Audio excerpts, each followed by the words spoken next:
कहानी के शुरू में हम एक आदमी को देखते हैं। अपने चेहरे को ढका हुआ था और एक आदमी को बांधा हुआ था। वो अपनी बंदूक की गोलियां निकालकर उस आदमी की जेब में डाल देता है और बंदूक अपने पास रख लेता है। फिर उस आदमी के सीने पर एक चीप डिवाइस लगाता है जिसके रिमोट को भी उसने अपने पास रख लिया था। उस आदमी से कहता है कि तुमने मेरे लिए कोई रास्ता नहीं छोड़ा। उसको चाकू से जख्मी करके वहाँ से चला जाता है। हम उसकी डिवाइस पर एक चीप मैसेज और उसके चीखने चिल्लाने की आवाजों को सुनते हैं। इसके बाद सीन शिफ्ट होता है कुछ दोस्तों पर जो अपनी पढ़ाई पूरी करके जंगल में कैंपिंग करने आए हुए थे।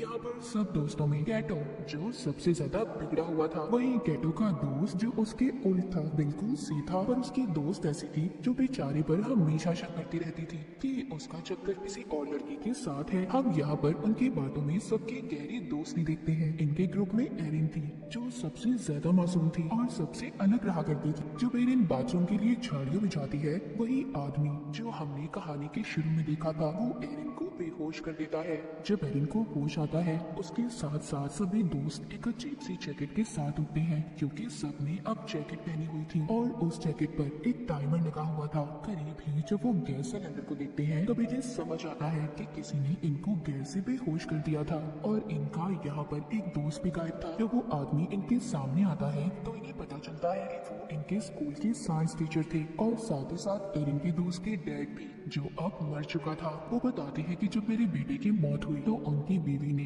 इस सदमे से अपनी जान ले ली, जिस वजह से उन्होंने अपनी फैमिली को खो दिया। अब उन्हें ऐसा लगता था कि कहीं ना कहीं इन दोस्तों में से ही कोई कातिल है जिसने मेरे बेटे को मारा होगा। वो कहते हैं आज तो तुम्हारी दोस्ती का इम्तिहान है। वो जैसे ही अपने हाथ में लिए रिमोट को दबाते हैं, सबकी जैकेटों पर लगी हुई डिवाइसेस ऑन हो जाती हैं। आज तो टेस्ट में सिर्फ वही बचेगा जिसके पास सबसे ज्यादा वक्त होगा। इसके बाद वो अपने आप को ही गोली मार देते हैं। ये देखकर सब काफी ज्यादा डर जाते हैं। अपनी अपनी जैकेट्स को निकालने की कोशिश कर रहे थे पर वो निकलने का नाम नहीं ले रही थी। उन्हें समझ नहीं आ रही थी कि आखिर टाइम की खत्म होते ही होगा क्या। वो देखते हैं किसी की डिवाइस में बहुत ज्यादा टाइम था और किसी के पास बहुत कम। उनकी सबसे बड़ी परेशानी ये थी कि दूर दूर तक उनके लिए कोई मदद नहीं थी और इनके टीचर ने सबके फोन्स को भी तोड़ दिया था। अब उन्हें समझ नहीं आती कि वो सच में एक बड़ी मुसीबत में है। एक दूसरे से लड़ने लगते हैं पर अभी भी कुछ को ये मजाक लग रहा था। जब ये आगे जाते हैं तो इनको अपना दोस्त बॉबी मिलता है जो एक पेड़ से लटका हुआ था।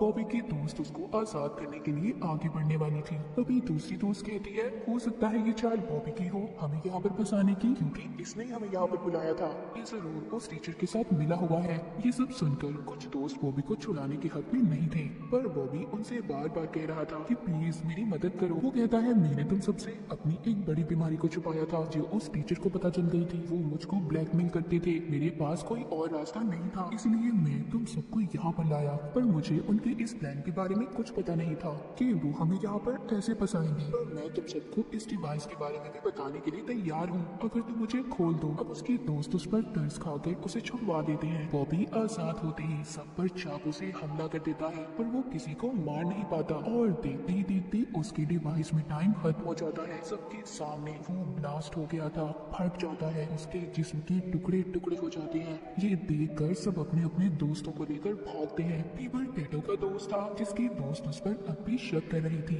उसके साथ जाने से भी मना कर देती है। टेटो का दोस्त अकेला ही कैंप में वापस आता है। वो उस टीचर की बंदूक को भी अपने पास रख लेता है, ये सोचकर कि शायद ही उसके काम आ जाए। इसके बाद हम एक और दोस्त को देखते हैं जो काफी ज्यादा घबराया हुआ था क्योंकि उसका टाइम अब खत्म हो चुका था। वो अपनी दोस्त से कहता है प्लीज मुझसे दूर रहो, कुछ देर बाद मैं भी मरने वाला हूँ।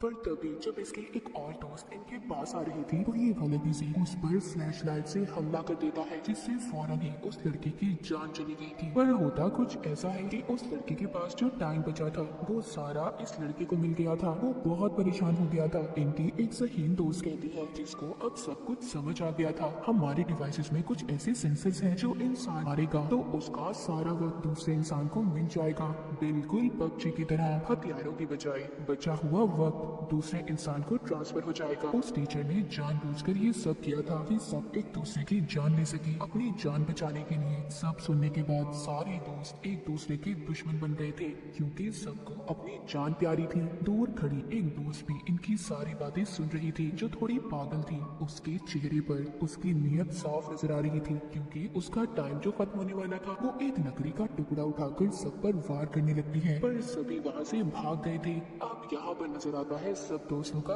असली चेहरा। सभी एक दूसरे की जान के दुश्मन बन चुके थे। दो दोस्त जल्दी से दोबारा कैंप की तरफ भागते हैं, क्योंकि उनके पास अभी भी एक फोन था जो वो कैंप में ही छोड़ आए थे, मगर उसमें भी सिग्नल नहीं थे। इसीलिए ये फोन को लेकर ऊंचाई की तरफ भागते हैं। उधर एरिन को कैटो का दोस्त अपना पार्टनर बन जाने का कहता है और दोनों आगे मदद के लिए निकल पड़ते हैं। उधर दूसरी तरफ इनकी एक और दोस्त जो अपने शिकार की तलाश में थी, क्योंकि उसका टाइम खत्म होने वाला था। जब ये कैटो को अपने पास आते हुए देखती है तो उस पर हमला कर देती है। पर अचानक कैटो अपनी जान बचाने के लिए उस लड़की से कहता है, तुम कहती थी ना कि मेरा दोस्त तुम्हें धोखा दे रहा है, उसका चक्कर किसी और लड़के के साथ था। हाँ, वो कोई और नहीं बल्कि तुम्हारी बेस्ट फ्रेंड है, जो मुझे उसके फोन से पता चला। उस पागल लड़की को एक और मौका मिल गया था किसी की जान लेने का। ये अपनी ही दोस्त के ऊपर चाकू से हमला कर देती है, पर वो दोस्त एक ही झटके में उसके ऊपर वार करके उसी को मार देती है। अब उस लड़की को भी गेम की समझ आ चुकी थी कि भले कैटो ने उसे मरवाने की कोशिश की, पर यही रास्ता है इस गेम में सरवाइव करने का,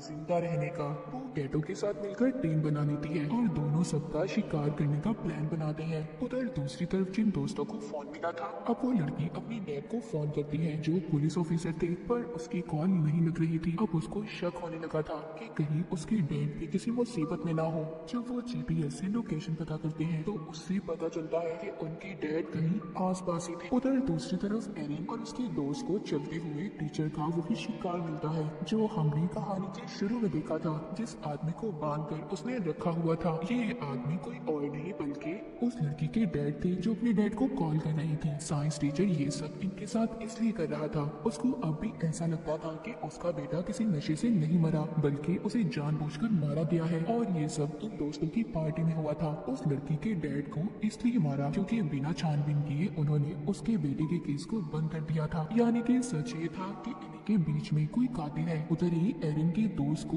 बुलेट्स गोलियां भी मिलती हैं, जिसको उठाकर ये अपने पास रख लेता है। इनकी दोस्त के डैड मरने ही वाले थे, तभी एरिन का दोस्त बंदूक में गोलियां डालकर उन्हें मार देता है। एरिन को यकीन नहीं हो रहा था कि उसका दोस्त इतना बेदर्द हो सकता है। वो उसको समझाता है कि सब मैंने तुम्हारे लिए किया, क्योंकि वो ज्यादा देर जिंदा नहीं रहते, वो मरने ही वाले थे और उनको मारने से कम जो उनका बचा हुआ वक्त है वो तुम्हें मिल गया। एरिन का दोस्त उसको बंदूक देकर कहता है, तुम इससे खुद को महफूज कर सकती हो, ये तुम्हारी हिफाजत के लिए है, क्योंकि जीने का हक है तुम्हें। और खुद वो कैटो की तलाश में निकल पड़ता है, क्योंकि उसे ऐसा लग रहा था कि साइंस टीचर के बेटे उनके दोस्त का कातिल कैटो है, क्योंकि उस दिन पार्टी में वो नशे वाली दवाई वही लाया था। अब एरिन अपनी उसी दोस्त से मिलती है और उसको उसके डैड के बारे में बताती है। ये सुनकर वो बहुत ज्यादा रो रही थी। एरिन कहती है, अभी हमारे पास रोने का वक्त नहीं है, हमें जल्दी रिमोट को ढूंढना होगा। वो इन दोनों को उस रिमोट को ढूंढने का कहती है और खुद कैटो के पास जाने का फैसला करती है कि उसकी जान खतरे में है। उधर कैटो को भी उसके दोस्त ने ढूंढ लिया था। इन दोनों की बहुत ही खतरनाक लड़ाई होती है। उस लड़ाई में कैटो ने अपने दोस्त को मार दिया था। फिर कैटो अपने एक और दोस्त को मारने की कोशिश करता है और आखिर में कैटो ने उसकी बंदूक लेकर उसे भी मार दिया था। जिस दोस्त को उसने मारा था उसके पास सबसे ज्यादा टाइम था, जो सारा अब कैटो को मिल चुका था। लेकिन कैटो को तो इस गेम में जीतना था, वो अभी भी पास कहाँ आने वाला था। वो एक और दोस्त को मार देता है। कैटो अपने आखिरी शिकार की तलाश में था, जो एरिन और उसकी एक और दोस्त थी। जैसे ही उनके पास जाता है, एरिन की दोस्त इस पर बहुत चिल्लाती है कि उसने उनके सभी दोस्तों को मार दिया, पर वो इसकी तरह कातिल नहीं बनना चाहती थी, इसीलिए इसे चाकू से जख्मी करके भाग जाती है। पर भागते हुए वो सोचती है